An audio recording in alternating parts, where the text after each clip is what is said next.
জাপানের সাথে অর্থনৈতিক অংশীদারিত্ব চুক্তি বা ইপি এর খসড়ার চূড়ান্ত অনুমোদন দিয়েছে সরকার। সোমবার বাণিজ্য মন্ত্রণালয়ে আয়োজিত এক ব্রিফিংয়ে এই তথ্য জানান বাণিজ্য উপদেষ্টা শেখ বশির উদ্দিন। উপদেষ্টা জানান, জাপানের পররাষ্ট্রমন্ত্রী মতিগি তোশিমিৎসুর সঙ্গে টেলিফোন আলাপের মাধ্যমে বিষয়টি নিশ্চিত করা হয়েছে। এতে দুই দেশের অনেক পণ্যের শুল্কমুক্ত প্রবেশাধিকারের সিদ্ধান্ত নেওয়া হয়েছে। খুব দ্রুত এই চুক্তি সই হবে।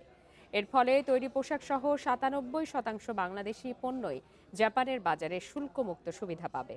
বাড়বে দেশটির বিনিয়োগও। বিপরীতে জাপানকে আগামী ১৮ বছরে ধাপে ধাপে শুল্ক সুবিধা দেয়া হবে।